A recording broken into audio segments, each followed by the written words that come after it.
Hello everyone, আসসালামু আলাইকুম। Welcome back to my channel Taj Dishes. আশা করি আপনারা সবাই অনেক ভালো আছেন, সুস্থ আছেন।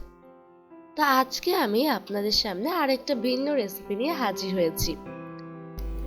তো আজকে আমরা তৈরি করব গাজরের লাড্ডু আর সাথে থাকবে ছানা। তো আপনারা নিশ্চয়ই শুনেই বুঝতে পারছেন যে কম্বিনেশনটা কেমন হবে। আরো ভালোভাবে বুঝতে আপনাদের আমার রেসিপিটা ফলো করে দেখতে হবে। আর অবশ্যই আমার ভিডিওটা যদি ভালো লাগে লাইক কমেন্ট শেয়ার করতে ভুলবেন না। তো চলুন আর কথা না বাড়িয়ে আমাদের রেসিপিটা শুরু করা যাক। তো প্রথমেই আমরা চুলায় একটা প্যান বসিয়ে দিয়েছি, তার মধ্যে দিয়ে দিচ্ছি হাফ লিটার তরল দুধ। তা এখন আমরা এই দুধটাকে কিছুক্ষণ নেড়ে চেড়ে জাল দিয়ে নিব।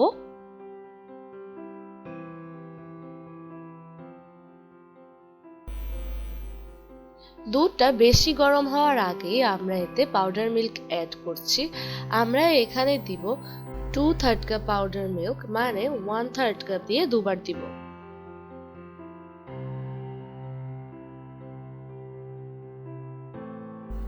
আরো 1/3 কাপ দিয়ে দিচ্ছি। তো এবার আমরা এটাকে ভালোভাবে নেড়ে চেড়ে ভালোভাবে মিশিয়ে নিব।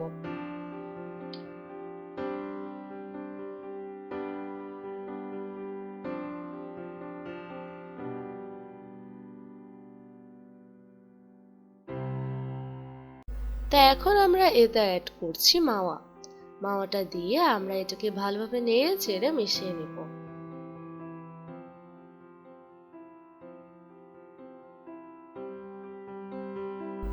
তো দুধটাকে আমরা বেশ কিছুক্ষণ নেড়ে চেড়ে নিয়েছি। আপনারা দেখতেই পারছেন দুধটা ঘন হয়ে এসেছে আর এটার বলক চলে এসেছে। তো এখন আমরা এতে দিয়ে দিব কনডেন্স মিল্ক। আমরা এখানে 2 টেবিল চামচের মতো কনডেন্স মিল্ক ব্যবহার করব। আমরা এটাতে আর এক্সট্রা কোনো চিনি ব্যবহার করব না, এই কনডেন্স মিল্কের মিষ্টির উপরেই সম্পূর্ণটা হবে। তো আপনারা এটা আপনাদের টেস্ট অনুযায়ী একটু বাড়িয়ে বা কমিয়ে দিতে পারেন। তো আমরা এটাকে ভালোভাবে নেড়ে চেড়ে এটাকে সম্পূর্ণ মিশিয়ে নিব।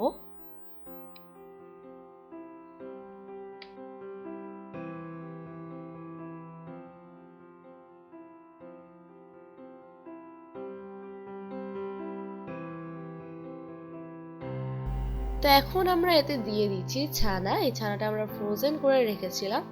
তো এটাকে আমরা ভালোভাবে নেড়ে চেড়ে এটার সাথে মিশিয়ে নিব।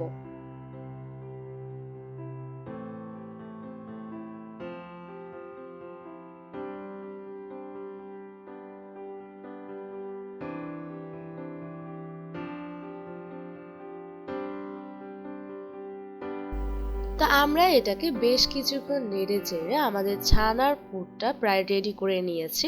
আপনারা দেখতেই পাচ্ছেন। এটা এরকম হলে আপনারা এটাকে উঠিয়ে নেবেন। তা আমরা এটাকে একটা বাটিতে নিয়ে নিয়েছি। এখন আমরা এটাকে এরকম একটু একটু করে নিয়ে বল তৈরি করে নিব। আপনারা আপনাদের লাড্ডুগুলোকে যেরকম সাইজের করতে চান সেই অনুযায়ী এটাকেও বড় ছোট করে তৈরি করে নেবেন।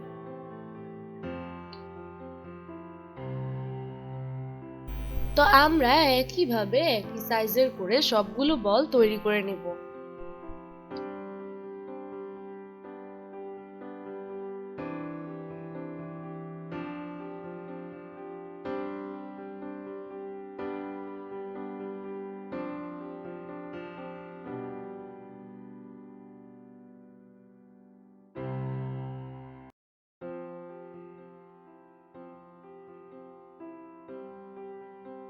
তো এদিকে আমরা নিয়ে নিয়েছি গাজর। গাজরটার আমরা দুপাশ কেটে এটার খোসা ছাড়িয়ে নিয়েছি। আমরা এটাকে গ্রেটারের যে ছোট সাইডটা আছে ওটা দিয়ে গ্রেট করব।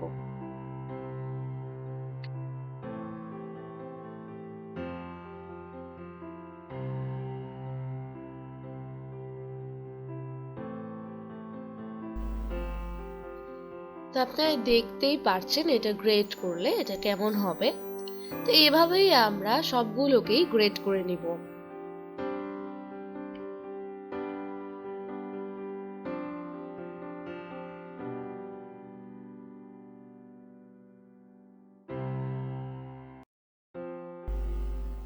তো এদিকে আমাদের ছানার পুরের সবগুলো বল তৈরি করা হয়ে গিয়েছে, আপনারা দেখতেই পারছেন। আর আমরা গাজরটাকেও গ্রেট করে নিয়েছি, এটা একদম মিহি এরকম করে গ্রেট করা হয়েছে। তো এখন আমরা আমাদের নেক্সট স্টেপে চলে যাব।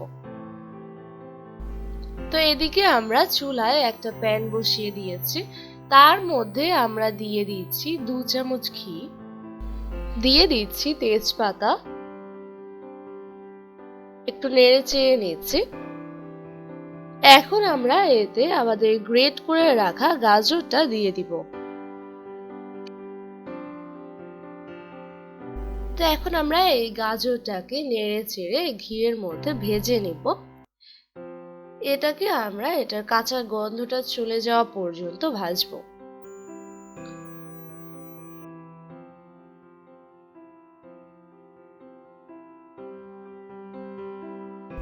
আর গাজরটা থেকে যে পানি বেরোবে আমরা নেড়ে চেড়ে ওই পানিটাও শুকিয়ে নেব।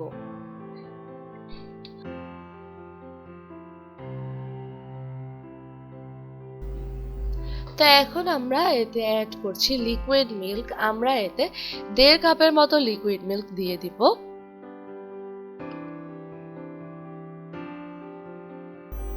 তো এখন আমরা এটাকে ভালোভাবে আরো কিছুক্ষণ নেড়ে চেড়ে নিব। গাজরটা সিদ্ধ হওয়া পর্যন্ত আমরা এটাকে রান্না করব। তো এবার আমরা এতে অ্যাড করছি চিনি, আমরা এখানে 3/4 কাপের মতো চিনি দিয়েছি, আপনারা আপনাদের টেস্ট অনুযায়ী বাড়িয়ে বা কমিয়ে দিতে পারেন।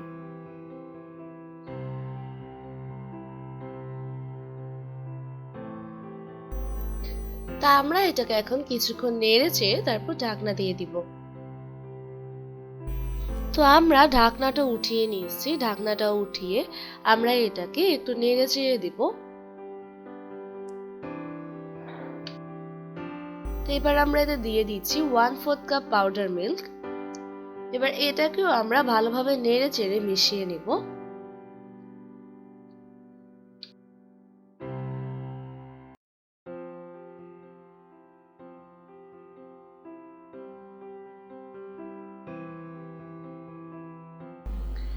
তো এটাকে আমাদের ভালোভাবে নেড়ে চেড়ে এটার পানিটা শুকিয়ে নিতে হবে।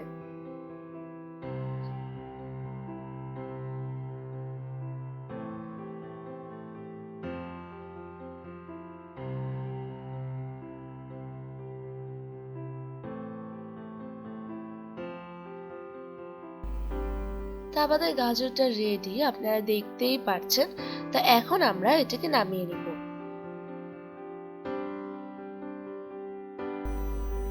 তা এখন আমরা আমাদের প্রত্যেকটা ছানার পুরের বলগুলো এই গাজর দিয়ে একদম কোট করে লাড্ডুগুলো তৈরি করে নিব। আপনারা দেখতেই পাচ্ছেন আমরা গাজরটা দিয়ে ছানার বলগুলোকে একদম কোট করে নিচ্ছি। তো এভাবেই আমরা সবগুলো তৈরি করে নেব।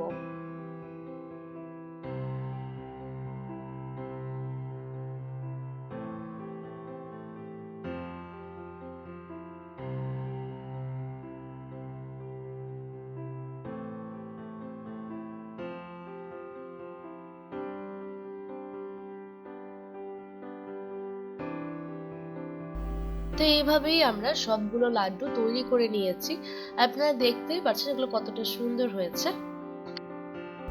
তো এখন আমরা এই লাড্ডুগুলোকে পপার্স চিপসের গুঁড়োর মধ্যে একদম ভালোভাবে কোট করে নেব, তাহলেই আমাদের লাড্ডুটা একদম রেডি।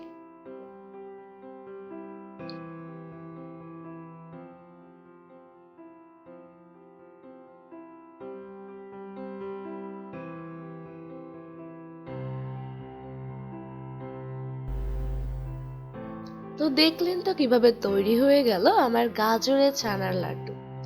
আপনারা এটা অবশ্যই বাসায় ট্রাই করবেন, ইনশাল্লাহ আপনাদের কাছে এটা অনেক ভালো লাগবে। আর ভালো লাগলে অবশ্যই আমাকে কমেন্ট করে জানাবেন। তো এরকম আরো নতুন নতুন রেসিপি পেতে আমার চ্যানেলটিকে সাবস্ক্রাইব করবেন, পাশে থাকা বেল আইকনটিতে একটা ক্লিক করবেন, যাতে আমার নতুন কোনো রেসিপি আপনার কাছে প্রথমে পৌঁছে যায়। আর প্লিজ প্লিজ প্লিজ আমার ফেসবুক পেজে লাইক ফলো করতে ভুলবেন না। তো ভালো থাকবেন, সুস্থ থাকবেন, আমার সাথে থাকবেন। আসসালামু আলাইকুম।